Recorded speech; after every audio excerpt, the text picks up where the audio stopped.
mana teu betah kos kitu pan rata-rata anu jelema mah ieu sia duduk sukan teuing ieu usaha kunaon ti aing kakarak boga motor doang minimal hayang boga losbak lah heulanan tuh naeknya ti losbak hayang boga Avanza ti Avanza hayang boga Kijang kitu bae ta dunia mah eueuh nu kieu aing geus karesel ya sugih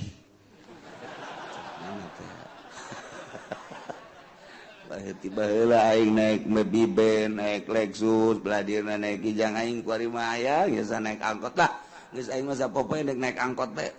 saha jelemana saha pi jelemaeunana nu geus kitu pugu ancul-anculan ge aya ngeunah eta rese geus mentek lamun aya jelema geus apeng-apengan ngaler kidul usaha dan jecet bae mondok beuh tah malaikat tah jelema lain jelema tah mah nunggus pengalaman ngaler ngidul ngetan ngulon dan lain sebagainya haju manehanana kesempatan loba ngorak kene tapi daek mondok lain jelema atau malaikat tah campur jurig tah mangis cara ka jelema pugu nu masantren ge hayang geura eureun ieu masantren ge hayang geura eureun teu eureun sote jana teh teh kusebab harese ka kaler ka kidul bae jadi masantren nu normal kuali teh nu masantren salapi mah nu normal ulah dipake kahasud ulah ieu pasantren modern hararasud bae ka pasantren salap teu nyahoun jerona hayu terus ya kembangkeun ka modernan sia datang ka paeh ke ge ka deuleu ke di jero kuburan sia nyekelan modern maksudnya kumaha atupan nyekelan modern ge nu dibacana mah kitab salapi awas sia ditundung sia memodernan datang ke haju liwat nyana nyacat salapi apa nu dibaca aja di kitab di kesakolahan modern teh sapina nu dibaca teh takrib nu dibaca teh patul muid atuh pada eta teh kitab salapi sia ku galedeg sia ku doa kiai-kiai eta emang kumaha gitu ayo bae kembangkeun dia pasantren salapi mah sa Indonesia Syaitanirrajim Bismillahirrahmanirrahim wal janin yahudi wal nasrani lan udai janin kang bangsa Yahudi Nasrani ulang awin Nasrani wadawa janin kang bangsa Nasrani gila kudan ucapaken napa-lapad kaum muslimin yaiku kaya janin kang muslim wa gila lan den ucapaken palapad hadarun yaiku kasih-kasih wal asahulan adaya kala sagurratuni kugurah abid sawiji gurratuni kugurah kasulusi gurrati muslimin kaya sepertelune abid kang muslim waragi kulan utawi kaula usuki mati umihi ku seperpuluh regambok kaya roki kiumal jinayah ting dalam dina jinayah wakila landan ucapakeun al-ijhadi li sayyidiha yaiku ing dalam dina nibaakeun kadue sayyide iya wa in kanat magdu'atan magalamunana ya ummi maqatu wa taniku kang den tugal wal janinu salimun lan utawi widunganana iku kang salamet kuimat maka den rega-rega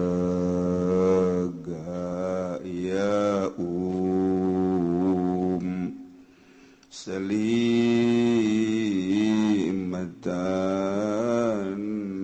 ingkang salamet bilaso ing dalam munggu kaolas wa tahmilu laqilatu bilazari lananggu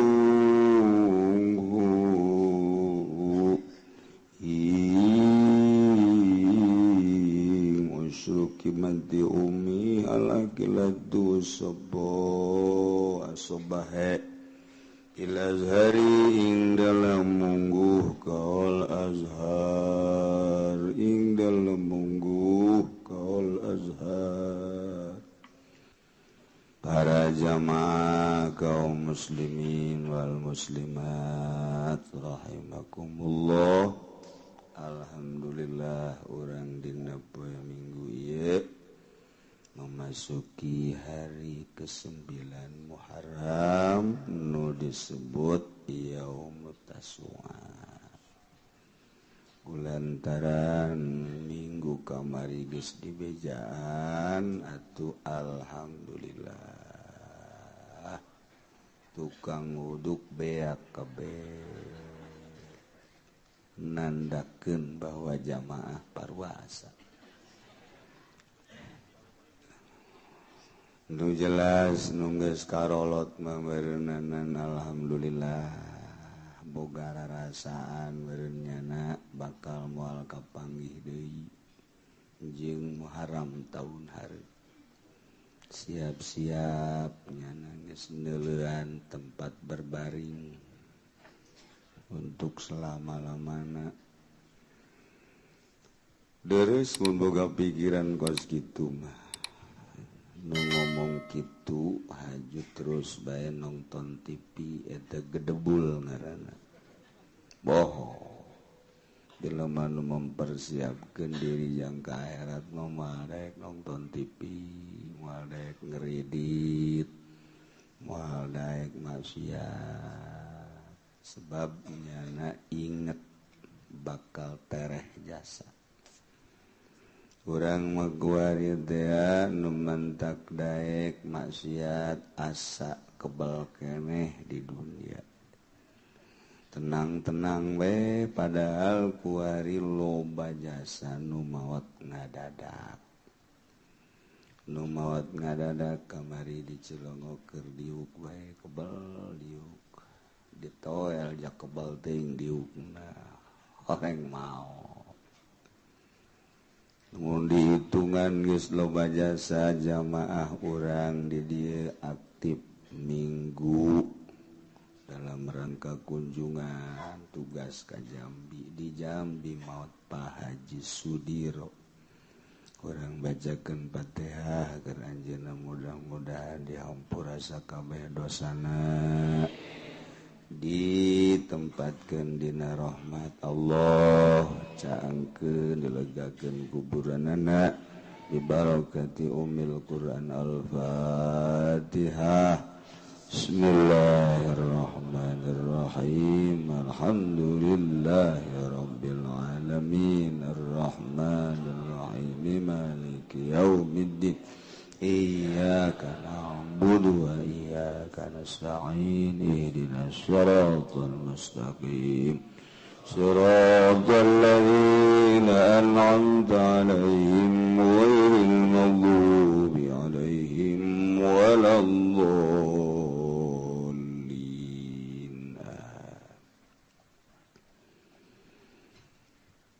Urang ngalanjutkeun materi pangajian urang tentang mal jidayat patali jeung janin. Janin eta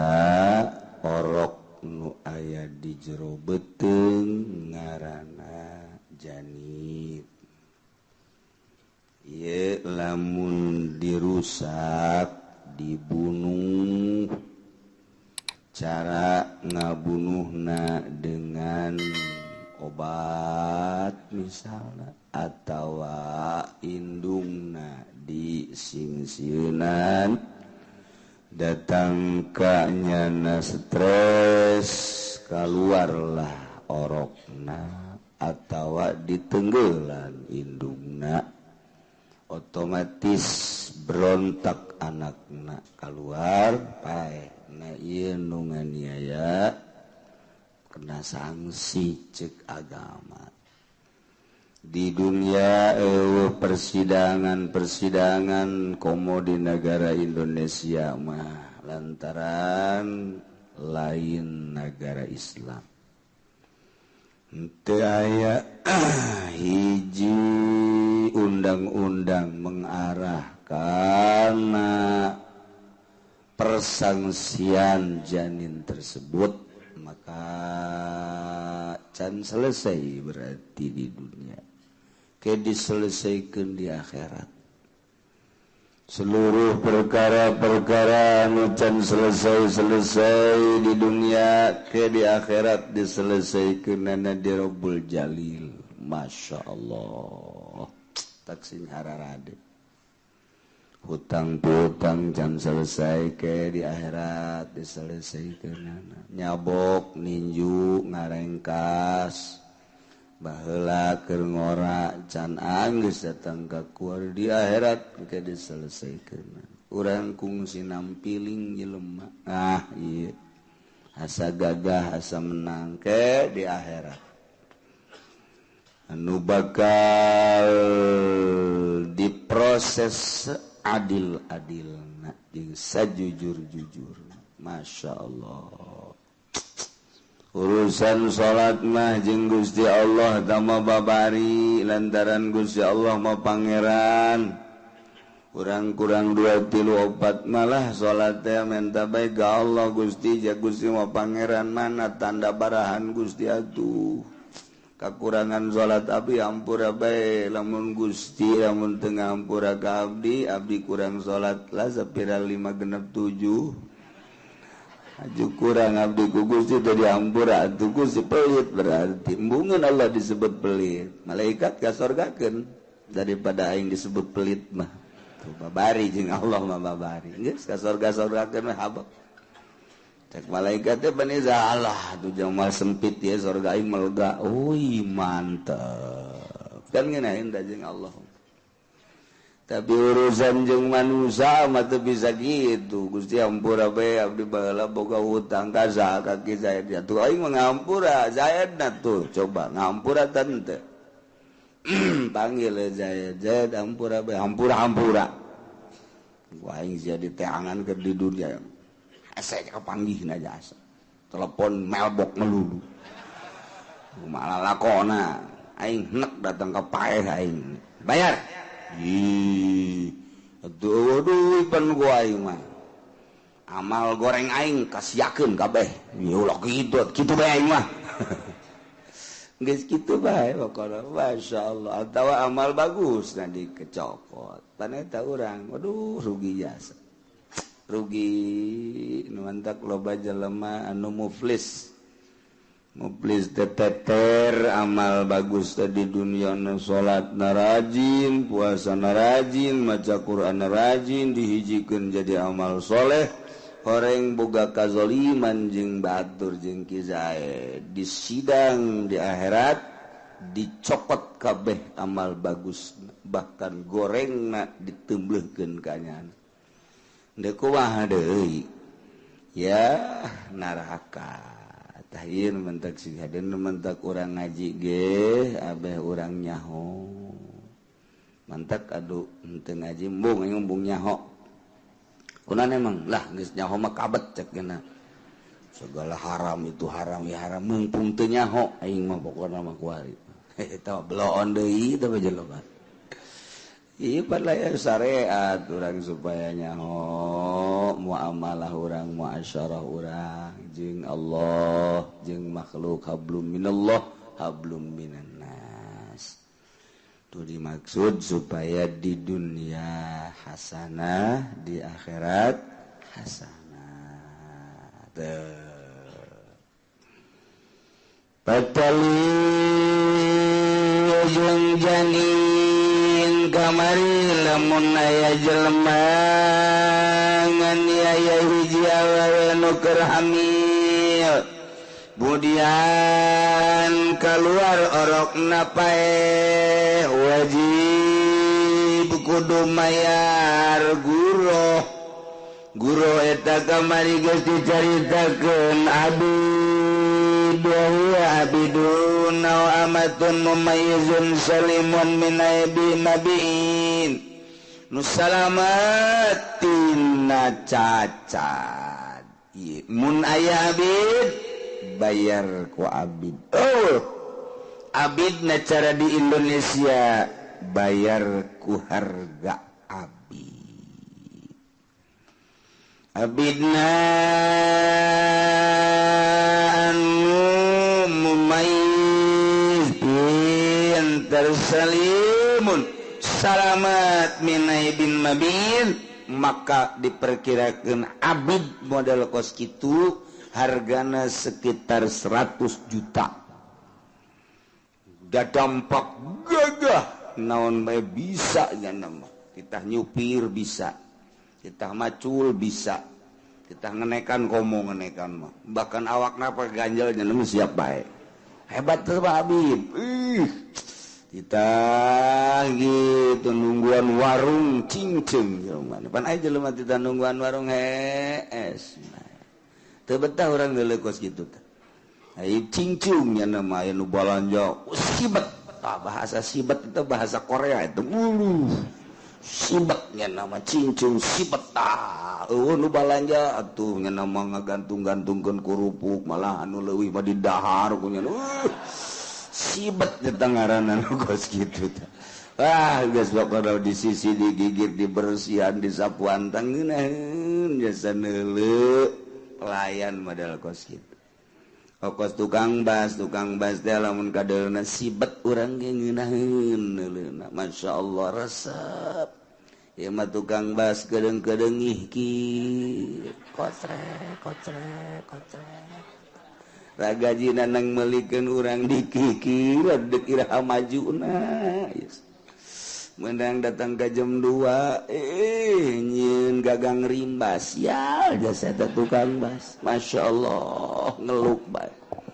urut-urutanana disebut tatalna baheula mah tukang bas teh disapukeun dikumpulkeun dideulung isukan datang kadinya teh geus rapih tukang bas baheula mah kos kitu nu kasaktian ku urang ngeunaheun urang nu boga imahna kuari datang 9:30 kas ngojek heula ngopi nyana sajam 10:30 digawe aju azan bae dahar nyana aju tas dahar ngarokok 3 amboh udah kira digawe nih si budak terus ngarokok gawe deh azan asar Masya Allah jadi nyana nu digawe nu boga iman nu loksun nu boga iman diteruskeun salah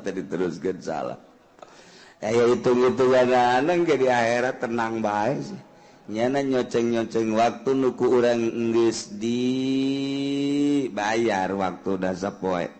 dengan perhitungan mulai jam 8 eureun jam 5 ajuk ujana dipake api lain atuh ge aya hitung-hitungan bawa urang ka sorga ku sebab eta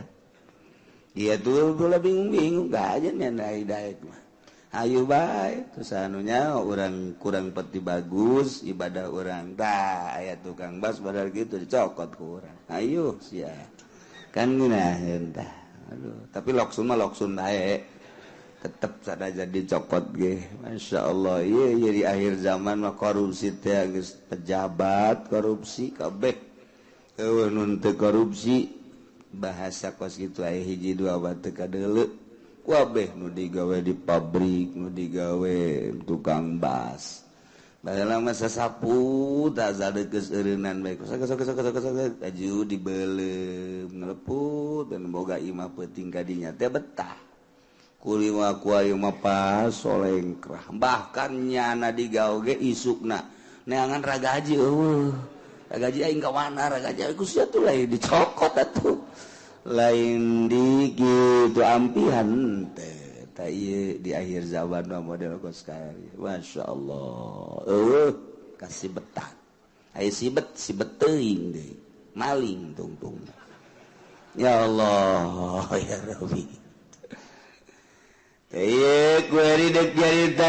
janin nu dianiayangan janina Yahudi janin Nasrani urang ambalaya janin Yahudi janin Nasrani dunia dibagi 5 benua Yahudi masa eutik nempel di Palestina lah letik jeung saeutik baheula kanjeng Nabi dakwah di Madinah Yahudi aya terakhir sekali Yahudi keluar di Madinah ialah anu cicing di Madinah nu lumpat ka Timur Tengah di ditu nu lumpat ka Mesir nu lumpat ka gitu naon ngaranna Irak Turki aya nu ka Eropa aya nu ka Amerika Yahudi nah di dinya nyana nuntut hayang boga negara teu boga negaranya nama hari nuntut hayang boga negara maksa sababaraha kali baheula termasuk jajahan Turki teu memberikan duk dibere sabaraha dolar bae ge real teu daekeun setelah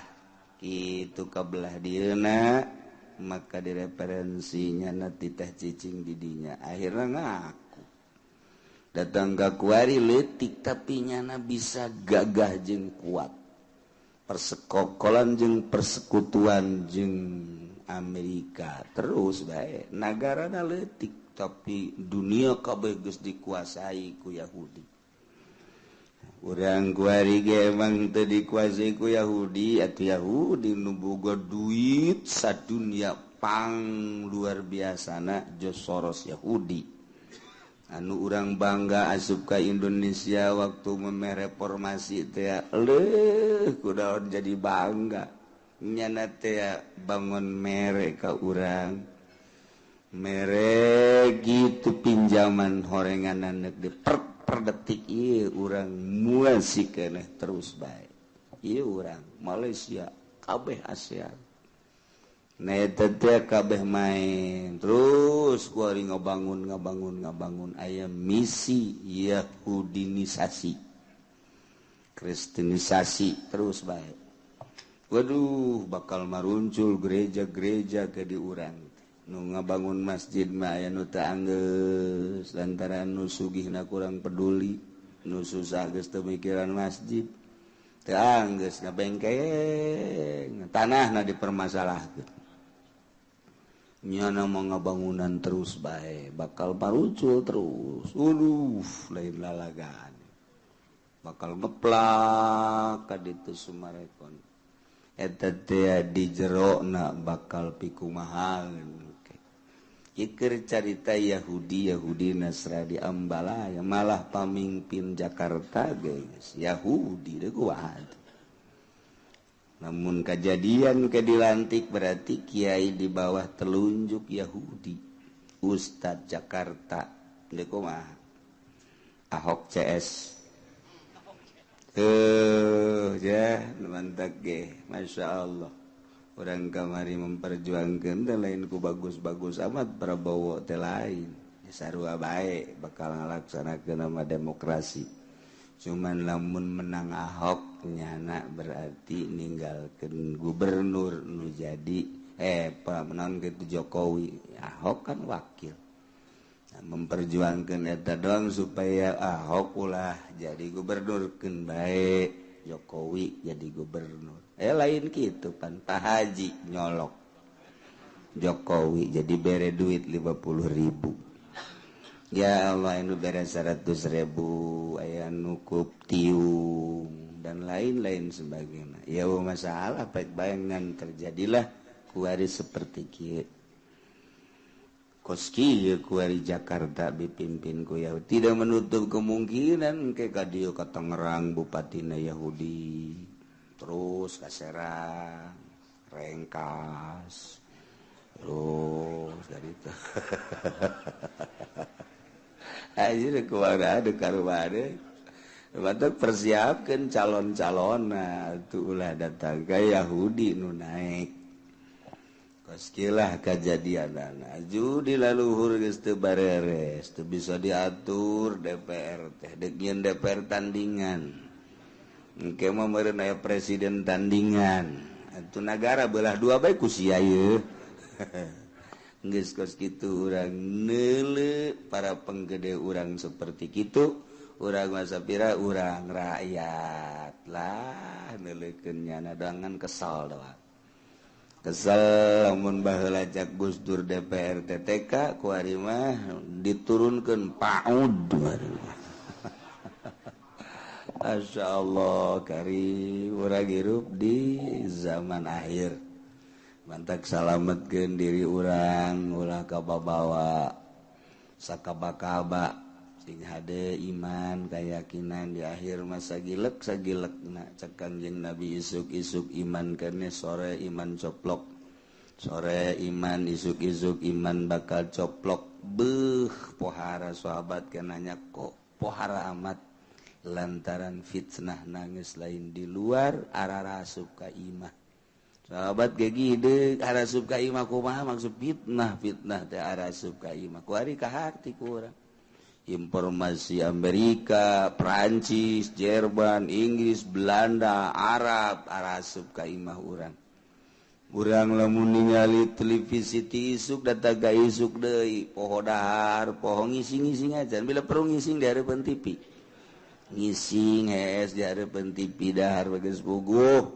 Komo kuari internet loba jasa kuari nu ganggu berguru di internet.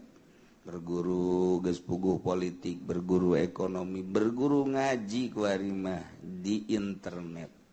Aya nu ngaji istiqomah wae di internet masih kedeh di maaflah syariat mah artina fikih geus berguru tauhid. Tauhid berguruna di televisi atau di internet. Kabelah dituna Torikoh teh ngaguruna di internet. Masya Allah. Jadinya na boga guru Syekh Google. Ya Allah. Mau arah di akhir zaman. Akibat dadu teh jauh arah. Totorekatan. Masya Allah. Aya nu hahakekatan. Gusti Allah. Lantak si ade. Kaliru ya di akhir zaman mana dukun mana kiai akur bae ja dukun kos kiai kos dukun akur bae lantaran loba nulalagan tadina nulain polisi pupolisian nulain abrian ai baheula pan baju polisi baju abri itu bisa dijual sembarangan kuari mah baju abri atuh diembrakeun nulain abri atuh make pakaian abri akibatna bisa disalahgunakeun nulain polisi meunang make polisi akibatna disalahgunakeun bongan dijual ji akhirna jelema keur naik motor nya nyetop motor teh bana suratnya cokot gojara dar sugan teh mah orang polisi gadungan lain hiji dua pada takos gitunya disalahgunakeun. Taruh lagi kiai mah disalahgunakeun eueuh masalah malah nu nangkepnya malah anu nangkep udah ngeriung mah saya aja nah kiainya. Iya enggak apa-apa dah. Didengekeun urang babacana badudak badiduwe kajeun geus. Horenganan waduh bandar koprok masyaallah ngaku jadi kiai. Oh masalah geus tah mah. Jarugi dah kan sakit gitu dong paling berkat doang mah tapi pan lamun geus ngaku polisi nangkep di jalan dibawa teu puguh ka mana na abri dan lain sebagainya ieu kasus-kasus kitu pan pohara ieu lah kuari mah geus pohara salametkeun diri urang ngaji nu bagus perbaiki salat urang teh kaler kidul ngetan ngolon nungguan ajal datang teker kagok teker kumaha atuh geus bae cabut bae balik kagok jasa orang bisnis tinggal 2 PD transaksi balik cek malaikat Israil itu alah geus ya balik aya nu kawin 2 PD jandung balik atuh saminggu bae bete bisa cek malaikat Israil saminggu geus balik kagok karena keur kagok ya Allah tan mantap puas urang maut geus ngalaksanakeun perintah Allah salat rapi puasa rapi zakat rapi haji geus tur rapi geus perintah Allah sakitu ketika orang dicabut nyawa teh geus puas atuh mangga bae Gusti jang geus urusan narima jeung teu nama atuh teh urusan Gusti abdi mangan geus ngalaksanakeun perintah Gusti bae ngan mah nya atuh datang ka duti teu ditarima mah asa kamalinaan amat Gusti ngomong gitu jangan ka pangeran ada geus atuh ke situ geus ditarima bae tapi cenah sia teu khusyuk walatu urusan khusyuk ngaranna ge hese Gusti teh mah nu penting mah tarang harideung teh deuleutah jahe nya sia ieu sujud tadi badug-badugeun campur-campur aduh ya Allah ya Karim Jalinal Yahudi awin Nasrani laka muslimin cek segala kos janin muslim dina pada bayar gurroh aya wewe ngarana Agustina waduh Agustina mah teh mah frekuensi Agustina. Orenganan manehna agamana Yahudi atawa Kristen sarua Yahudi jeung Kristen teh kos kitu keneh. Artina gerakanana mah akur beda seetik. Kadang-kadang okos nu bersetru dina agama beda kitab Yahudi mah Taurat ya Nasrani mah Injil tapi muharrab kabeh ge tahrif geus teu balener mun nya ge Yahudi nya kelan Taurat pan dina kitab Taurat teh titah ngimankeun ka Allah percaya ka Allah aya syariat jeung dituduhkeun dina kitab Taurat bakal aya nabi dan selanjutnya itu kan dina Injil mun nya ge nya kelan Injil nu asli dijelaskeun ya'ti min ba'dismuhu Ahmad bakal datang engke Nabi Ahmad geuning henteu berarti tahrif dia loba kuari nu nyarekelan kitab Injil nu maca Injil asli haju arasup Islam lain lalaga kuari teh di satu sisi mah Amerika keur nyerangan negara-negara Islam di sisi lain mah di nagarana loba nu arasup Islam ieu keanehan teh sok tara rimbul bae masyaallah Karim di Inggris teh kapan sekutu Amerika di satu sisi mah manehanana teh keur kitu meakeun kekuatan Islam negara teh digempuran di sisi lain di negarana ribuan warasut Islam eta teh urang teh rahasia Allah Subhanahu wa taala masyaallah Karim timiti Lady Di dibunuh karena asup Islam kabelah dieuna atuh baheula kitu Muhammad Ali suntik Parkinson lantaran nyana istimewa jasa bahkan siap dek jadi presiden jahat orang Amerika dipayahan manteu ngan kos robot suntik tuh kabelah dieuna terus kitu Michael Jackson tat bunuh kararitu dia bari jahat asal geus kadeuleu asup Islam jeung bakal ngembangkeun Islam dibunuh bae teu saha komo eta deui di nagarana atuh di luar negara ge dibunuh bae masyaallah kan kekuatan Islam terletak pada mujahid fisabilillah di mana aya gerakan perang mujahidin fisabilillah aya bae hese urang nyaritakeunana jalan mana boro-boro di negara tetangga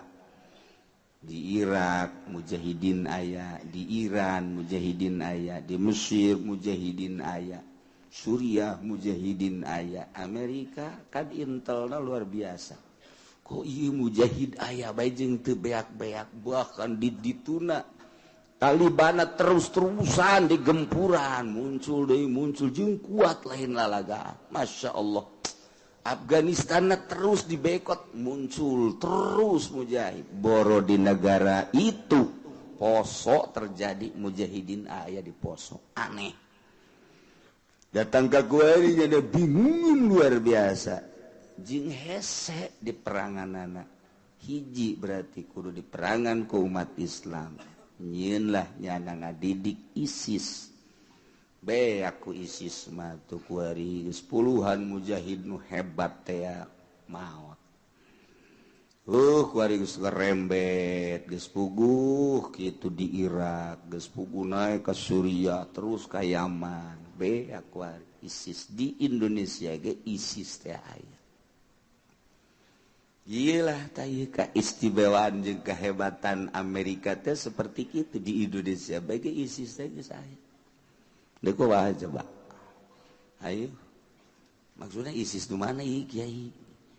ISIS nu aya di Indonesia mah istri santri. ISIS beneran aya. Tah itu Amerika basal geus jebarkeun bae kos kitu. Eta keur carita urang sangat khawatir tapi atuh aya nu bogana ieu Gusti Allah nyanggakeun we sadaya-daya ka Gusti Allah ngan tetep ai besi mah asah besi kuari do boga besi asah nu boga gitu naon ngaranna Cimande asah ulah kakerpekan teu puguh pake perang coba kuari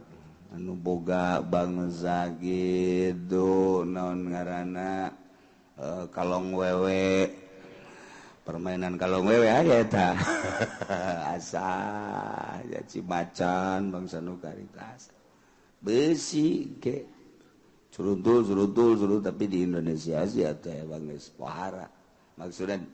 sanajan bupatina ge geus tenang-tenang bae nya nama kumaha tenang mun perang teh di ayo diteruskeun bae rakyat kena terus bae pararaya Allah susu kuloba-lobana di urang rumba geus mimiti ayeuna Cikupa perang siap perang beak Cikupa bojong beak Blaraja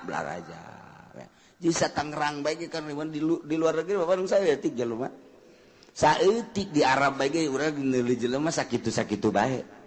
di Arab sakitu-sakitu bae teh urang ai ka Arab teh tapi kan di Indonesia mah Masya Allah satahun be orang tanya baka Cikupa waduh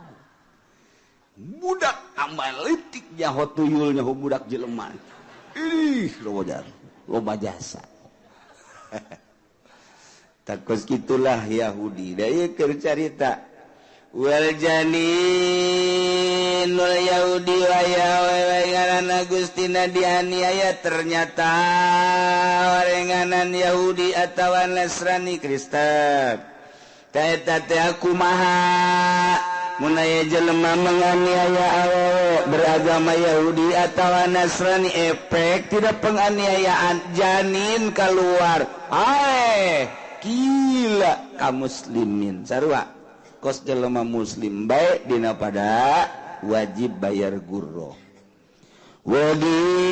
lecek segala mahuwa darun eta mah tersia-sia teu kudu kena sanksina naon ja eta mah memang agamana ge di luar muslim ieu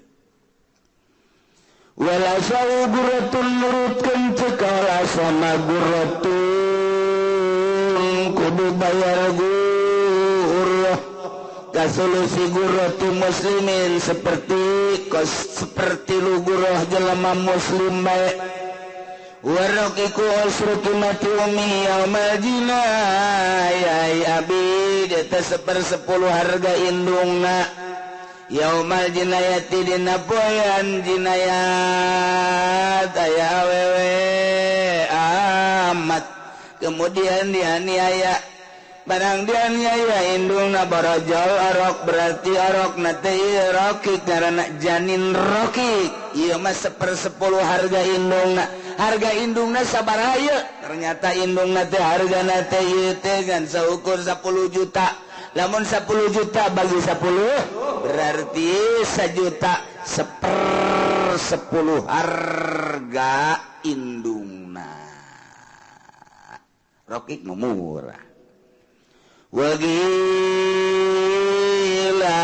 ceksa kaul mali jadi li sayyidiha eta mah dipasrahkeun dina poean dibakeun ka sayyidna waktu keur dibakeun ka sayyidna meuli sabaraha ulah harga kuari lantaran meureun 10 tahun ka tukang mah dibelina ku sayyidna tetep bisa harga teh 50 juta kuari mah turun sote geus tanagaan harga kuari mangan sakadar 10 atau 20 juta nah ieu cek sakal mah waktu keur dipasrahkeun ka sayyid umur sabaraha harga sabaraha hargana 50 juta bagi 10 sabaraha 50 juta bagi 10 sabaraha bener tante sih eta asa aing mah mang bangun teu bisa ngitung teh mun bisa ngitung ge sarugi sia dagang bangun rugi melulu ge eta teh akibat teu bisa ngitung sabaraha duit ya hargana sabaraha duit ente mah dagang gitu kan oh iya hargana 50.000 nu bener ya tawar-tawar geus jadi 50.000 nah duitna 100 ribuan dikombalian ku nyana 70.000 ayo sia dagang gitu bayar moal kebal tapi rarang sadat moal kebal rarang sadat tuh ya seperti harga ya oh ya harga teh 10.000 merenya 50.000 dikembalian 25.000 dikembalian lain 25.000 harga 10.000 jadi berarti 45.000 untung 5.000 nya nah dagang sih kos gitu tetep rugi kayak datang deui ka kiai waalaikumsalam dagang ambruk cenah kiai atuh mereka lain salah manajemen lain salah kiai atuh salah jana balanja 10.000 duitna 50.000an dikembalian 45.000 ayo sia moal kebal da mah ngajual 5 hujanana ayeuna bagus papan lain kitu berarti hargana oh iya harga 50.000 10.000 mere duit 100.000 kan tah kembalian 10.000 beres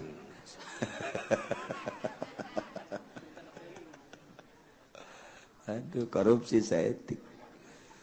giliran nu boga apa dia kembali nasek oh lupa saya tuh emang ngarah gitu udah doang ya nama mun teu ditegor batu terus bae Masya Allah jadi beda ongkos urang boga angkot kendaraan nu kurang dipake bisnis wajib per tahun teh kudu dizakatan berikut barangna beda jeung mobil pakaian pribadi unsur-unsur bisnis teh kudu dizakatan truk mah mutlak tapi jamual aya jelema nu boga kendaraan pribadi truk balaya aing mah ieu resep jasa moal dipake narik ieu truk pake pribadi bae ka mamana ge make truk bae jangan ondangan ge make truk aduh tawa budak kudu dikagrogolkeun teman moal aya tuh jelema nu make kendaraan truk jadi truk mah jelas jang usaha wajib dizakatan angkot moal aya jelema nu boga mobil pribadi angkot 08 tapi ieu mah jang pakaian pribadi bae teu dipake narik ka mamana ge make 08 bae ka Jakarta ka mamana ge 08 bae manehanana geus resep jadi make angkot teh resep moal aya jelema berpikiran seperti kitu mantak ancul-anculan gayang boga kelas ieu cenah geus kabet jasa ieu usaha yang geura boga bae emang kunaon kitu yang meuli kijang cek cenah teh ieu jadi ieu naik mobil angkot bae ka mamana teu betah kos kitu pan rata-rata anu jelema mah Iya duduk sukan teuing usaha kunaon ti aing kakarak boga motor doang minimal hayang boga losbak lah heulanan tuh naeknya ti losbak hayang boga Avanza ti Avanza hayang boga Kijang kitu bae ta dunia mah eueuh nu kieu aing geus karesel ya sugih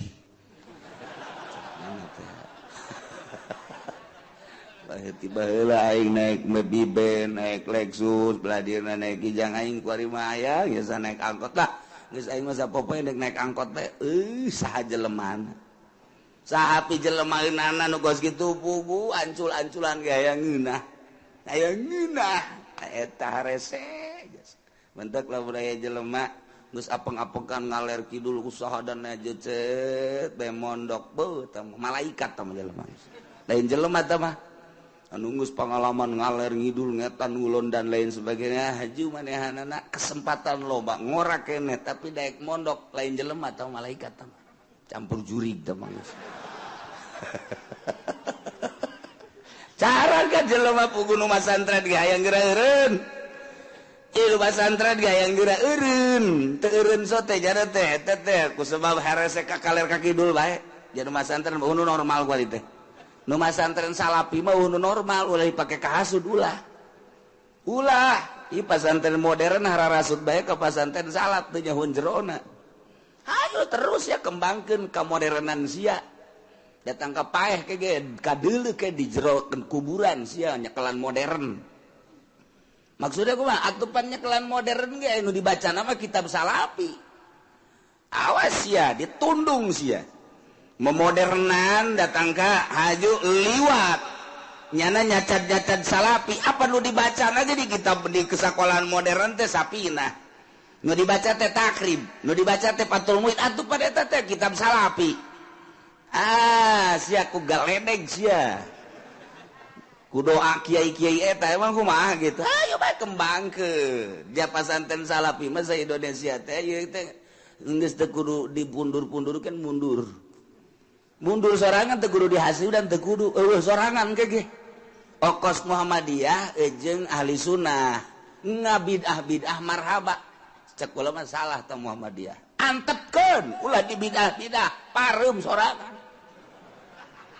pareum atuh ku anu karolot geus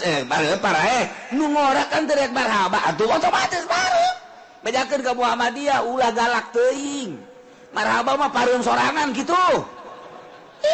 mantap kula mah anu ngadu marhaba ya bodoh ahli sunnah na bodoh ahli sunnah di layanan menang sia Muhammadiyah menang kajian kumaha ge kege pareum emang kumaha aing bae ieu geus kolot ieu marhaba anak aing teu bisa marhaba geus kege pareum di lembur aya nu geus teu marhaba teu naon padahal mah ahli sunnah wal jamaah pareum sorangan bejakeun ka Muhammadiyah ka ditu ka mana tah di dinya tah di lain tuh di situ tuh diputat onam teman lah wujud kal Adam diputat mah anggap teman diputat mah sapira 2 ese Tegal Kunir kabelah itu nasa etik naon teh belah itu Tegal Kunir teh eta naon ka ditu nasa sekolahan teh eta eta dinya bejakeun ka itu menang gitu sia menang geus ulah hese-hese ieu pasantren salap Waalaikumsalam di mana ya abdi teh anu enak naon rek masantrenkeun anak deudeureuss ye alhamdulillah anak boga sabaraha 3 kiai nu hiji alhamdulillah pinter geus jadi sarjana nu hiji di alhamdulillah beasiswa deui ieu nu hiji mah belah jasa ieu lah cek ulah mondok bae lah hayo sia geus nu belet ka dia-diekeun ka bae geus normal tapi di hasudan mah heran pasantren modern kayak kieu dia tuh urusan ketegasan mah emang pasantren salabat tiba heula sebab nyekelanana nyekelan keaslian nya nama pan isuk-isuk cau sore-sore aung puguh pasantren salap di asal geus kena Golkar bae atuh geeusan wassalam warahmatullahi wabarakatuh selamat tinggal ka kiaian asal geus asup Golkar bae geus wassalam deuleu kumaha sia ge aing mah lain lalagaan ieu lain lalagaan deuleu di kaler di kidul asal geus asup Golkar geus majelis tinggal majelis geus wassalamualaikum warahmatullahi wabarakatuh. Selamat tinggal selama-lamanya. Oh, budak kos deu paeh bae. Tapi aya sih anu aju mikir aing sugih henteu asup ka Golkar. Santri arareueuh masyarakat embung ngadengekeun aing lah berarti aing salah ya. Gusti abdi rek tobat ka Gusti, salah berarti abdi cicing di Golkar. Pindah abdi ke PDI lah. Kiai goblok tolol oplok. Bebeja teh rek tobat bae ya. Ulah aju saasup-asupna. Masya Allah. Terus ya digadil bisa sih ya. Eta deres tak kiai anu haju sadar mah Gusti abdi dirasakeun ku abdi hiji kekhusuan khusu moal aya tek ceuli kiai Golkar khusu tek ceuli sa anjing moal ku aing dijamin moal khusu ge ca sombong amat aing mah jadi jelema sombong heula ku ari atuh khusu mah kadeuleuh emang kumaha gitu emang khusu teu kadeuleuh ja khusu teh zahir cak nu busa mah cek orang nu teu bisa khusu teh batin cek nu bisa batu zahir kos kitu mah di kelasnya nama khusu teh zahir mantak kanyarahoan ge mantak Imam Ahmad bunga mamun ka Imam Ghazali teh zahir cek Imam Ahmad mah beja Imam Ghazali ka mana mah batur mah ngamakmum tapi adi sorangan teu panggil Ahmad batur ngamakmum ka kakasih Aisyah henteu mah lah kunaon atuh sia bangun teu saluyu hirup teh jeung dulur teh henteu mah hampura bae lain hampura-hampura kunaon gitu hatena kakak getihan mah getihan panggil Ghazali enak di sia lain bunga makmum orang cenah hate sia getihan Masya Allah langsung sujud ka hampura mah hampura bener adik kula gitu kunaon kula keur salat ijtihad haid ka babawa ka jero salat jadi nyana keur ijtihad masalah haid jadi nyana keur nyieun masalah haid teh pan getih ka babawa tah ka jero salat waduh berarti tah di makomnya nama zahir atuh kos kitu teh ya Allah ya urang ge sebenarnya atuh katara jelema teh katara ieu ku ahlina mah katara asal jelema set bae ka dieu bangun kudu kikiran bae terus ka dieu kesangan panas berarti kan kayahoan kan ku urang atuh kayahoan gampang teh kajian ku mah ge sia hareudang ya heueuh jahoan bae nyahoan ya kadeuleuh ku aing kabelah dieuna jelema ngalentuk basa sia keur beuting mantes daon emang mantes daon emang kan nyahoan kan saya tunduk kan oh nyahoan berarti lain nyahoan atuh kadeuleuh sekolah ucing nundutan nyahoan kan kurang lamun jelema pungpla pengple rapi rapih lah bajuna rapi dan lain-lain sebagainya rapi oh berarti balik gitu balik ka kolotnakeun gitu tuh kajarahoan atuh kabeh tuh zahir Gus karan itu teh zahir tak kabelah dieuna asal kadeuleuh ku urang silana diukna ku batur teu kajawan nyaho oh berarti kabelah dieuna salatna dan lain kajahoan di makomna mantak jelema asal ka Golkar unusu lah cenah sombong siapa sok aju kitu bae sih ka aing teh siapa teu percaya tah eueuh sebabna bensin jadi cenah teu didahar jadi majelis sarua ka babawa salat teu bisa dinolkeun tobat kuduna hampura Gusti lamun bisa tobat balik deui ge coba mantek kula nanya bah eta sih tobat aku mah beuleum pondokna tegas abah mah kos gitu ban gua lain pondok tah kos itu mah lain pondok tah mah urang mah hook bae beuleum teh hartina lainna naon singnyaan nganolkeunana ka Allah mah hese tobat hampura Gusti abdi teh lah kulasaran geus teu kapake ieu di Golkar tobat aya tobat sih geus teu kapake mun nyaan tobat tinu kos karar itu lain Golkar bae ya PDI itu lo geus urang mengasingkan diri ka Allah ilmu aya di nyana tinggal eta hijabna doang geus ka Allah bae saminggu 2 minggu pastikan lamun deuk berangkat ka Allah neangan batur nu ka Allah ai kitu mah kan di Golkar babaturanna jeung jelema Golkar sabatur pan cak Imam Ghazali kotok ngahijina jeung kotok deui bebek ngahiji jeung bebek deui embe ngahiji jeung embe deui tilok aya kotok ngahiji jeung manuk tilok aya hiji waktu aya manuk ngahiji ta jeung kotok ditanya ku embe manuk sia kok kehijian jeung kotok mah kunaon geus teu bisa hiber cak teh batur aing oh pantes embe ge kieu kahardi ku aing orang mantak sia babaregan jeung kotok geus bisa hiber teu bisa hiber aing sabatur atuh aing jadi sia lamun bisa hiber bae bisa hiber batu ngapak aing ge aya pejabat ngahiji jeung kiai eta ruruntuk korupsi ngan deurus kene janan teh jeung gajah diliek sia jeung gajah mah nah eta urang bahasa ahli filsafat lain lalagaan kaharti jasa kan sok kiai guari di aya di MUI teu daekeun ngahiji jeung kiai biasa jeung itu bae heran eta Masya Allah kiai modern aneh tidak kahiji jeung kiai salap mah bebas jeung sasaha bae ge kiai salap mah boro-boro jeung kiai modern boro-boro jeung ustad jeung jurig ge ngahiji kiai salap mah jeung kuntil anak ge terus bae halang kiai salap ya tuh saha bae bebas-bebasan bae sebab naon kiai salap mah zahirna doang batinna mah ka Allah atuh lain salap atuh lain kos kitu mah ngaranna modern teh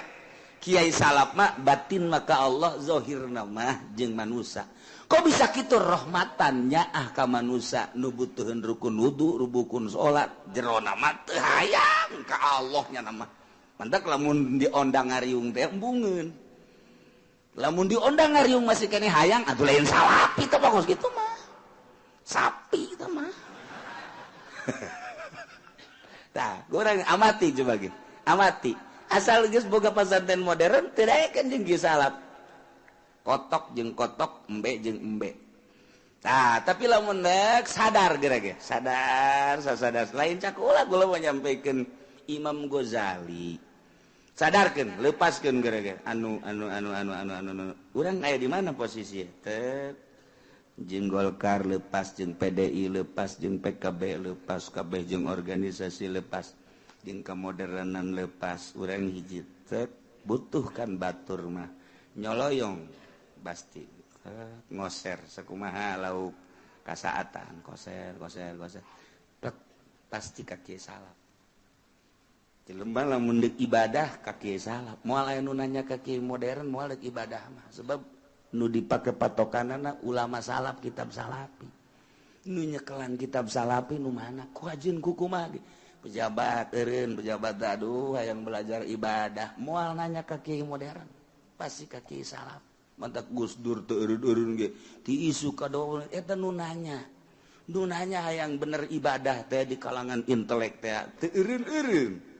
nah pasti sebab ka kiai modern mah nanya ka kiai modern saya tuh bagaimana pengen ibadah yang baik oh begini iya terus ini bagaimana saya pengen merapikan soal harta saya harus disodakoh kan kemana sodakohnya kiai ya kalau bisa bawa ke sini aja nggak usah jauh-jauh lah saya lagi ngebangun tuh udah nggak usah kemana-mana dah kalau soal sodakoh mah baliknya sial tak kiai berarti jurig dunia tuh pak kiai manya tuturkeun aing kos kitu aing mah hayang nu tiis ka mana ya itu teh mah kiai bo alabatan genderuwo orangana lain tuturkeun hate tetep cang cahaya kula lamun nyaritakeun aya hiji mualaf sugih di urang mualaf keturunan Korea sugih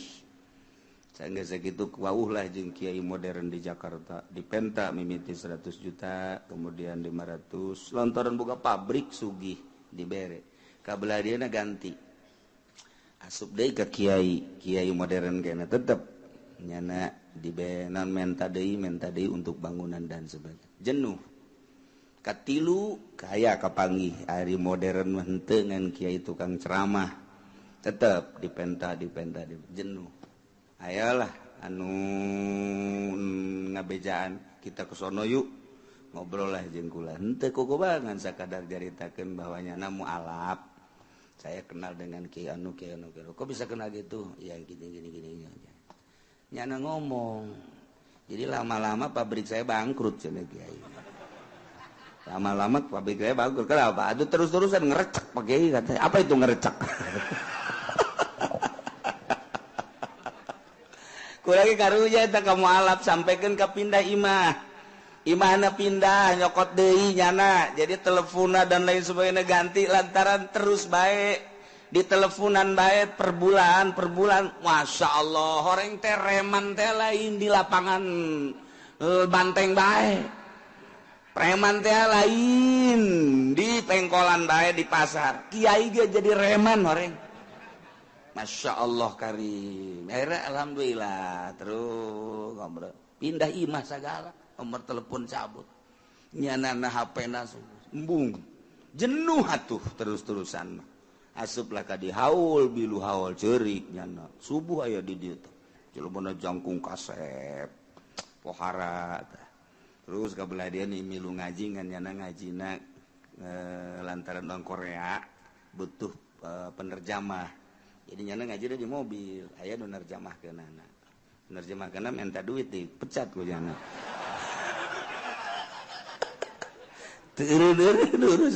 maksudnya anda jadi haju bayar terjemahkan Gusia ulah sok yang dibayar engke ku aing sih yang naon dibere boga kena pabrik kuari masih pabrik mau lebih jakeun ku kula gitulah salah seorang mualaf turunan Korea ngarasa jenuh lantaran dipenta teh barang asup ka dia tiis jana dipenta henteu meren teu atuh geus masalah ya nangis sabar milu haul kadi terus kadang ngobrol aya waktu mah cing kula tah kitu tiis kakara nyana minta petunjuk bejakeun ki alhamdulillah per detik ieu istrina mencan asup Islam mencan asup Islam nyana mah geus bagus jasa ibadahna terus kumaha enggak bagaimana terus kawin lagi enggak cenah teh enggak dulu maksudnya ngarahan pamajikanna supaya asup Islam saimah rejeung tapi pamajikan teh Islam nyanana Islam beda kamar terus nanti malam suka ngetrok-ngetrok enggak jadi nanti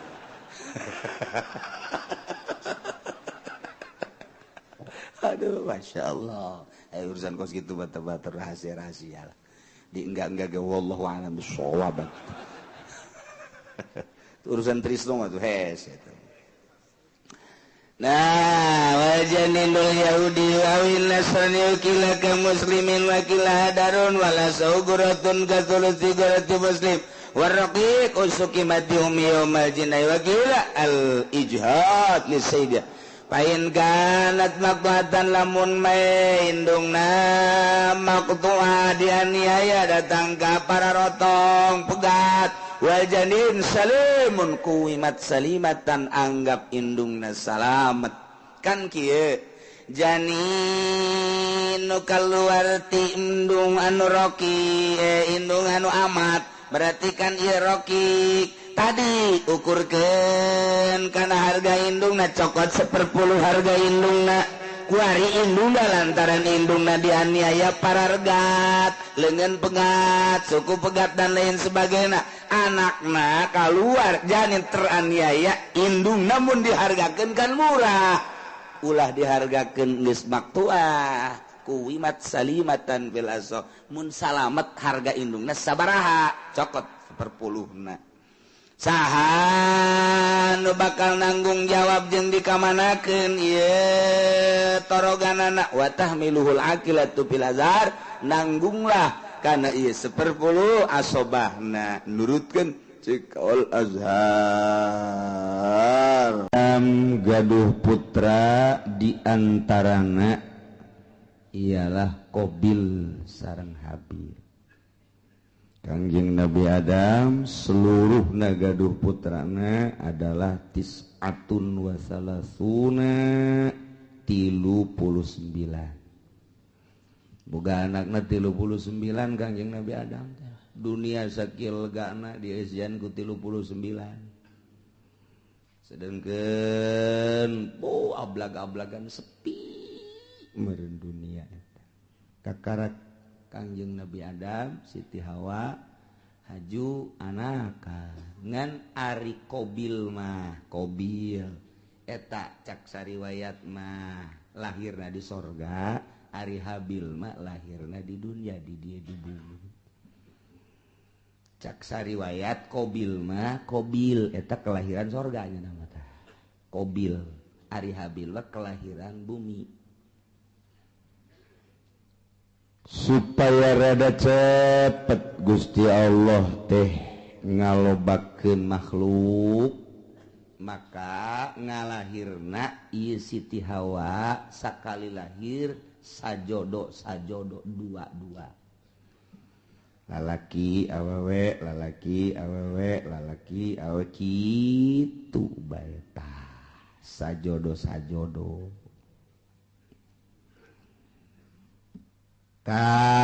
kabeneran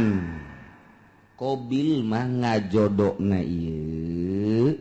jeung hiji awewe nu ngaran Iqlima gelis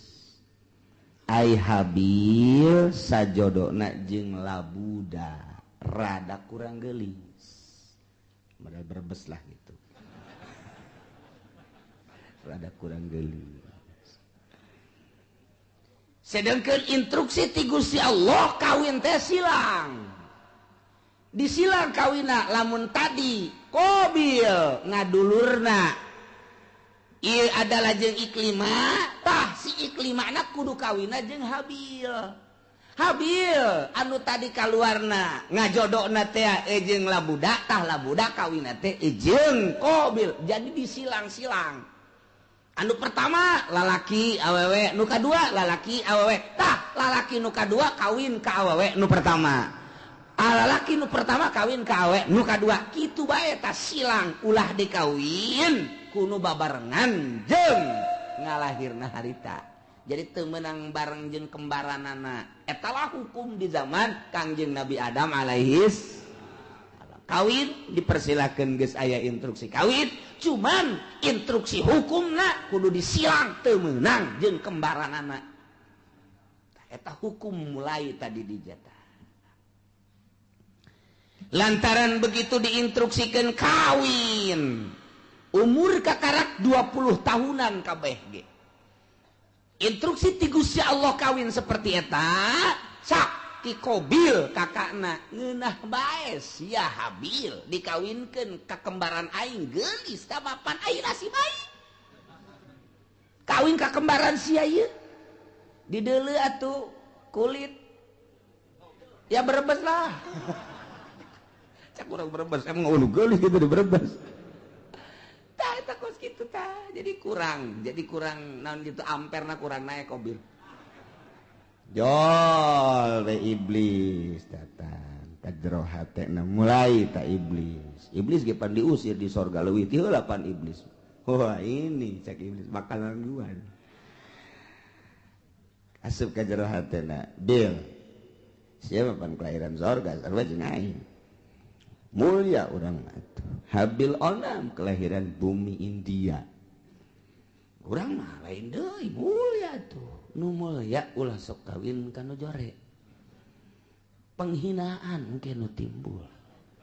tetep mulia mah kudu kanu geulis bae mun kawin kanu jore mana teuing engke jelema jeung ke kadituna anak incu oh Qobil mah kawinna kanu jore tah eta kan isin tabil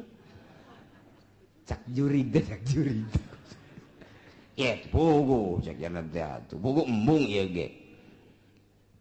eta mah abah ngomong cenah hukum ti Allah eta bohong sebenarnya mah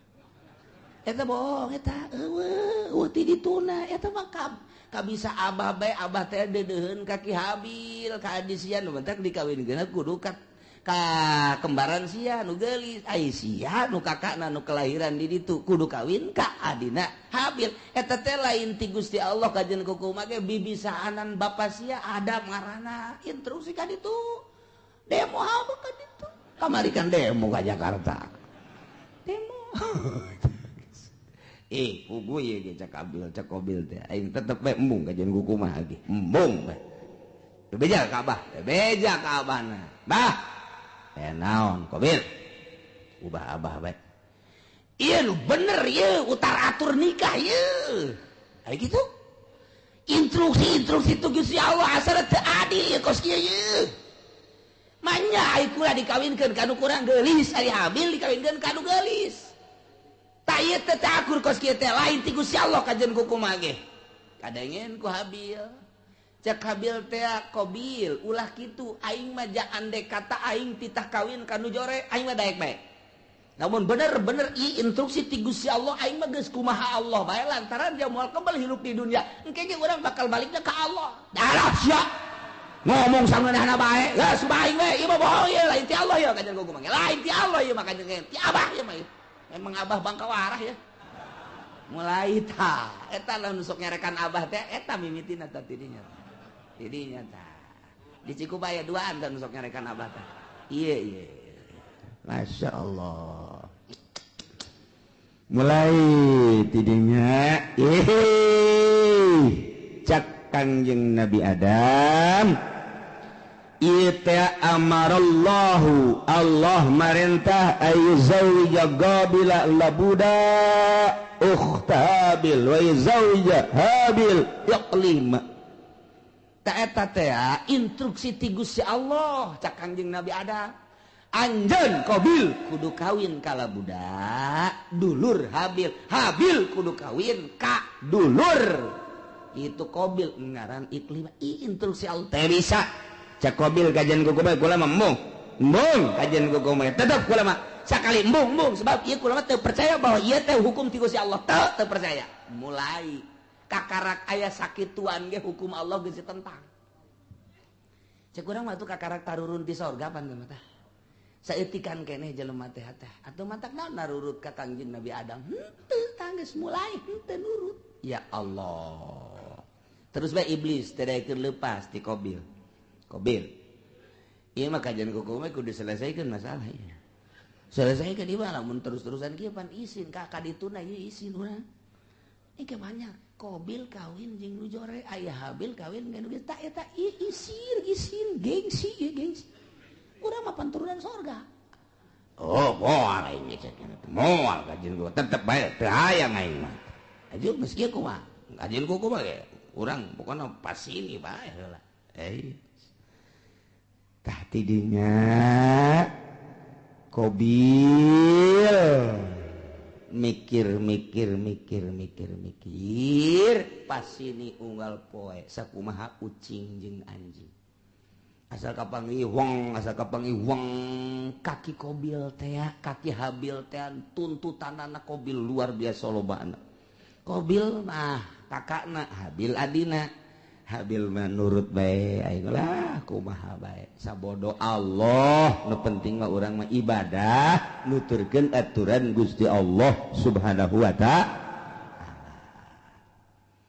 lantaran terus-terusan memuncak permasalahan teh tah kuari mah diinstruksikan kieu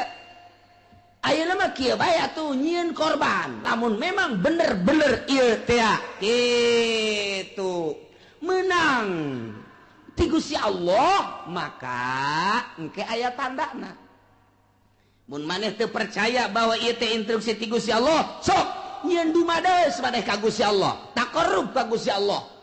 sapopoe maneh mah ieu Qabil cak Kangjeng Nabi Adam teh kunaon teu inget kanu nyieuna ieu tuturkeun Gusti Allah ibadah ka Gusti Allah moal kembal hirup di dunia tuh deuleu Qabil tuh Habil mah nurut jasa adina kabeneran nurut kakana kurang nurut datang ka kuari teh kakak sok rada kurang nurut teh heran orang-orang ati dituda eta ya Allah eta kos kitu yes nyieun korban kuari mah nyieun korban naon nu dikorbankeun ku maneh Qabil ulama supaya Gusti Allah narima ka kula deuk korban lantaran kula mah petani hasil tani bae ayo gerak kumpulkeun maneh Habil naon kula mah lantaran pangangon embe kibas kula mah cirina naon cak Qabil ieu bahwa korban ditarima ku Gusti Allah jeung teu ditarimana engke cak Kangjeng Nabi Adam lamun ditarima bakal turun langsung ti langit seuneu set engke ngalahap anu ditarima mun anu maneh Qabil ditarima bea engke garing dihakan seuneu dilentab seuneu lamun nu ieu anu diterima nu kono Habil nu embe beak ku seuneu kitu bae oke cek nyana jadi geus ya dikumpulkeun ku nyana harta-harta hasil tatanian du dikumpulkeunana hasil tani mun pare nu pangjorena nu dikorbankeun teh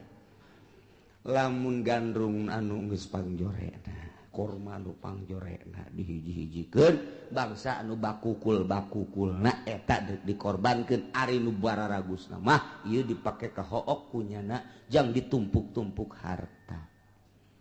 jore ari akal Habil mah begitu dikorban teh wow neangan umbe nu puang gedena jeung nu puang bagusna dipandian kunyana ieu nu jang Gusti Allah mah ieu korban ka Gusti Allah lintakan nu puang gedena puang bagusna puang lintuhna jadi beda karakterna ai Qabil mah kos urang Cikupa nu pangjorena bae ai Habil mah kos urang Cilongok nu pang bagusna bae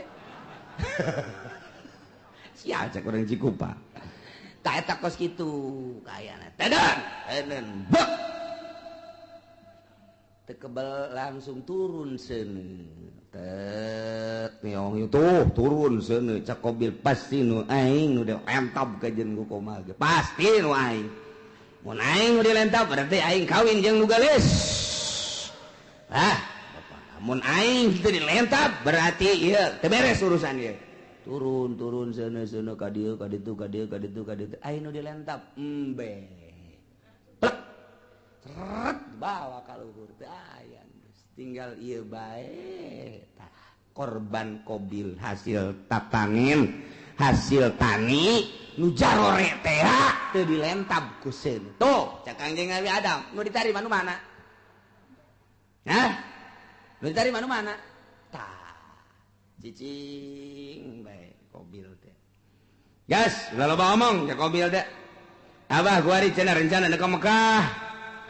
mah eger ka Mekah ka ditu atuh eta ka anak ka kolot kos kitu eta eger ka Mekah mah isi rek naon tuh di dieu mana naon kula mah padahal boga rencana abah ka Mekah adi dibunuh sia ku aing jadi aya abah aya keneh mah embungeun nya ge rada kagokeun ka Mekah ditungguan nyana nungguan abah na ka Mekah dah sekian bulan berangkat Kangjeng Nabi Adam ieu adalah ka Mekah Qabil tenang geus eueuh sasaha ngan jeung Habil doang berikut dulur-dulurna jadinya lah mulai nyana dendam kesumat hasud anu luar biasa di jero hatena hayang ngabunuh Habil iyalah cerita eta dicaritakeun ku Gusti Allah dibejakeun ka Kangjeng Nabi urang Kangjeng Nabi Muhammad sallallahu alaihi wasallam naon ieu nu matak dibejakeun tah kamari Yahudi kamari musyrikin munafik teu percaya ka Kangjeng Nabi ulah kaget Muhammad munafik teu iman ka anjeun musyrikin musuhan ka anjeun kafirin ngamusuhan ka anjeun cikene nu kamari dicaritakeun teh ngamusuhan ka anjeun horenganan baheula ge takarak ge turun ti sorga ka dunya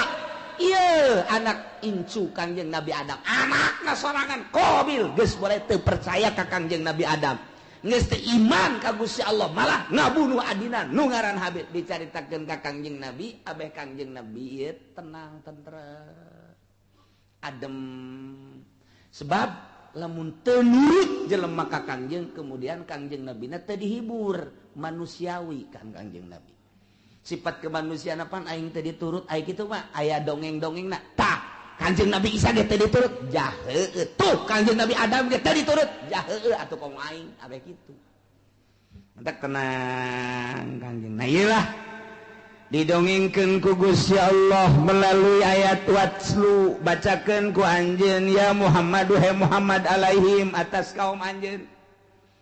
baheula dibacakeun ku Kangjeng di Madinah, terus disampai-sampaikan ku umum ku sahabat, disampaikan ku tabiin, disampaikan ku atbat tabiin, ku ari poe Minggu disampaikan ku ari ku urang kadenge ta dongeng eta teh ta ieu ayatna. Bacakeun Muhammad ka kaum anjeun. Naon naba'ab Nabi Adam, berita anak dua Kangjeng Nabi Adam alaihis nu ngaran Habil jeung Qabil, caritakeun bil haqi kalawan sa bener-benerna. Il qurba qurbanan, waktu Qabil jeung Habil ieu diperintah dumadeheus ka Gusti Allah nyieun kadeus, nyieun kadeheus, nyieun takrub melalui kurban ilallahi ka Gusti Allah nu dilaksanakeun ku Habil mah kibas, Qabil mah hasil tani yakni zar'un. Patukubila min ahadihima, ditarima na ti salah sahijina hungkul nyaeta nu ditarima nu Habil. Ari nu Qabil mah teu ditarima walam yutaqabbal minal akhar. Kasimpulanana korban Habil mah diterima, cirina dilahap seuneu, Qabil mah teu ditarima. Cirina aya bae didinya teu robah-robah. Tidinya lah mulai Qabil bendu ka Habil, nyimpen di jero hatena hasud anu luar biasa, nungguan Kangjeng Nabi Adam munggah haji. Teu Kangjeng Nabi Adam munggah haji, ngaharep Qabil ka Habil. Abah geus eueuh, emak geus eueuh, tinggal nyana bae. Habil, aya naon ka dieu? Naon cak Qabil la aqqa tulan bang aing bakal ngabunuh sia, bunuh sia ku aing. Cak Habil qala 5 kok main bunuh-bunuh bae emang aya naon? Bagaimana mana kurban mana mah ditarima kurban aing henteu atuh teh urusan Gusti Allah tah mah. Cak Habil teh innama yataqabbalullahu minal muttaqin, nu ditarima teh jelema anu sieun ka Gusti Allah, mukmin, muttaqin, ditarima aing teh ditarima teh mah tuh urusanna kurang takwa berarti teh mah ulah ngabunuh kula ka Gusti Allah kan teu bisa. Gara-gara sia aing bogoh mah. Buluh sia ku aing. Geus bebeneran ditutur-tutur bae, geus diagag-agag bae, geus dikieu-kieu bae. Leungeun. Cak Habil cak adenaka dengan bahasa anu lemah lembut. Ka la imbasatta iyadaka ma la imbasatta ilayya iyadaka li taqatulani ma ana bibasiti yadiya ilaik li aqatula. Bahasa lagi daheun Habil ka deuk ngabunuh bae jak kurang mah ieu azan sararieun jasa ka Gusti Allah. Lain basatta yakin pasti nyata lamun kakak ngagerakeun leungeun kakak, manjangkeun leungeun kakak, ngulurkeun leungeun kakak, kakak deuk nampiling ka kula, kakak deuk nyabok ka kula, kakak deuk kabunuh ka kula, ma ana bibasiti yadiya ilaik. Kuring mah moal kudu males uluran tangan, kula mah moal nyabok ka kakak, kula mah moal ngabunuh di eueuh saeutik terbersit di jero hate hayang ngabunuh. Eueuh saeutik hayang males kakak ngabunuh, kula mah deuk cicing bae. Kakak nampilih, kula mah cicing bae. Kakak deuk jawab, kula mah cicing bae. Pokona mah kula mah moal ngabunuh sama sekali. Silakan kumaha kakak bae. Lantaran ini akhafullah rabbal alamin. Sieun jasa ka Allah. Eta Habil mah bahasana anu luar biasa. Inni uridu an tabu'a bi ismi wa ismik fatakuna min ashabin nar. Cak Habil teh asanyana kaula teh ieu adalah sieun jasa ka Gusti Allah, lamun sampekeun ka kakak ngabunuh ka kula atuh meureunanan seakan sing kuring teh kula teh ieu berharap kakak teh ke bakal balik ke akhirat teh mawa dosa kula jeung dosa kakak sorangan memeh ngabunuh kula, memeh ngabunuh kula ge kakak geus loba jasa dosana ditambah jeung dosa ngabunuh ka kula, duanana dibawa ku kakak engke kakak di akhirat patakuna min ashabin nar atuh engke bakal jadi ahli neraka. bahasa luar biasa aya bahasa ini uridu antabua sanyana kaula ngarepkeun kana yen babalik berarti boga harapan lain boga harapan lantaran eueuh maksud males ngabunuh seakan kos nu mengharap nyana teh dibunuh lain mengharap dibunuh urusan dibunuh mamangga kumaha kakak ngan kula henteu ngamaksud dek ngabunuh lantaran Kanjeng Nabi ge al-qatil wal maqtul finnar. Jelema nu ngabunuh jeung nu dibunuh sarua pada asup ka neraka. Lamun anu dibunuhna boga niatan hayang ngabunuh. Mantak cak Kanjeng Nabi teh al-qatil wal maqtul finnar. Nu ngabunuh jeung nu dibunuh asup ka neraka. Cak sahabat Gusti Rasul, aya nu ngabunuh mah kaharti ka neraka, aya nu dibunuh, panu dibunuh ge nyana teh lamun imkan mah hayang ngabunuh. Oh jaheuh nya nyana ge ngan eleh bae gelutna. Lantaran eleh kabunuh jangan lagi hayang ngabunuh hayang malas taeta dumatak al-qatil wa maqtul pindah Habil mah eueuh maksud ngabunuh kulantaran eueuh maksud ngabunuh dengan bahasa anu lemas disebutna al-kalamul jami'ul mani mun cek ahli dilagah mah dumatak bahasana inni uridu an tabu'a bi ismi wa ismika fatakuna min ashabin nar. Geus pihartieunana aduh kakak lamun kakak sampai ka ngabunuh ka kula jakula mah moal ngalawan teu hayang ngabunuh deui ka kakak atuh engke berarti kakak teh mun bali ka ditu teh mawa dosa dua dosa kakak memeh ngabunuh jeung dosa kula atuh engke di akhirat meureun pinuh ku dosa mangga sakumaha kakak bae kula mah sakadarna nasehatan doang sia ngomong ka situ balang nasehatan sakadarna wah ini teu bisa diomong ku kumaha masya Allah. Tak gitulah akhirnya aku dah langsung ditikem sangat sedikit tikem bingung aing ngabunuhna kumaha can aya pembunuhan pan harita can aya pembunuhan cara ngabunuh ngaleungitkeun nyawa artina ieu ku sabab dikubahakeun lah bingung dijotos besi teu bae digebug besi teu bae dikumahakeun ieu dikumahakeun bingung nyana mikiran ngabunuh ge bingung lantaran can pernah aya nu ngabunuh pan harita mah manusia pertama nyana eta anak Kanjeng Nabi Adam anu ngamimitian dek ngabunuh datang ka ngabunuh ge bingung kumaha carana ngalamun bae Habil geus aya bae di sisi dicekelan bae kieu dek dibunuh ngan bingung cara ngabunuhna kumaha cara ngabunuhna sok iblis asup deui ka jero hateun aya sia bodoh-bodoh teh atuh ngabunuh bae heseueun amat cak iblis teh atuh teu kumaha aja can urang anu dibunuh Japan ieu manusia kakara kayak urang doang. Ngomong aja dah di jero hate jeung iblis. Ya kada elekeun ya. Elekeun ya. Cat bae iblis teh keluar nu hiji. Tek. Dareup ngarupa nya jeung iblis tu saja gelut di bareng gelut nu hiji dicekel tek dikahadapkeun terus jokot batu digebukeun blak kana huluna. Hai. Oh, tak kitu ngabunuh mata. Jadi dicontohan ku sakadang iblis.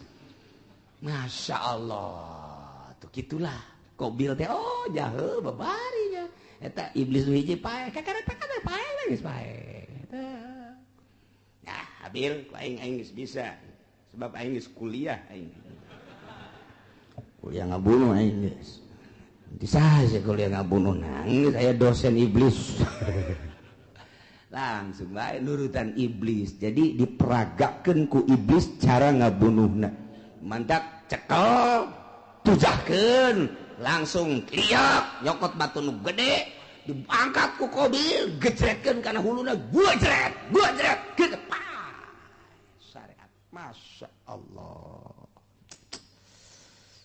gitulah bakal jadi ahli neraka wa zalika jazaa'ul zalimin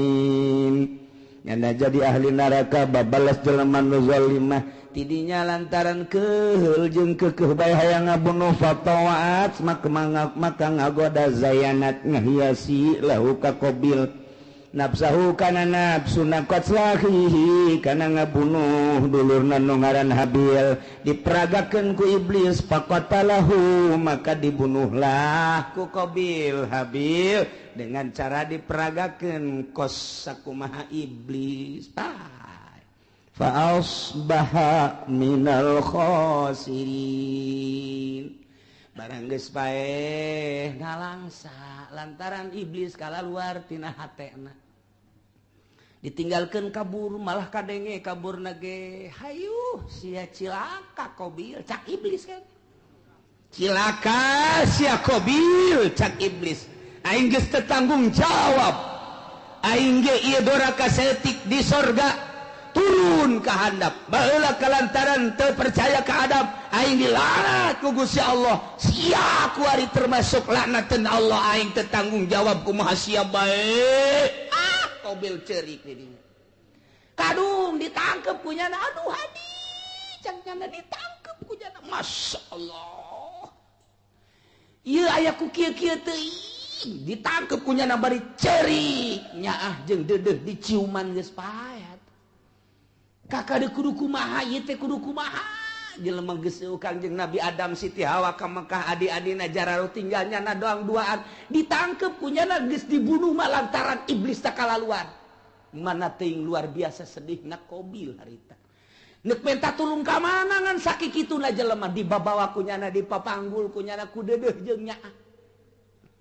deudeuh jeung nyaah dipanggul tok ka Masrik 60 km mamanggul bae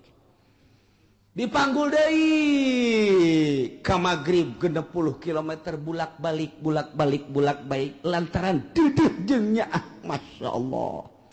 kudu dikumahakeun atuh ieu adi diciuman deui dipanggul deui dicium deui dipanggul deui dicium deui dipanggul deui eta sakitu geus luar biasa 40 poe cak sakol maki kituan bage iblis asup deui geus dibunuh mah ulah sakaduhung-kaduhung moal hirup deui kajen ku kumaha moal hirup deui kudu kumaha tuh ieu kalanjutanana fab'asallahu ghuraba wallahu a'lam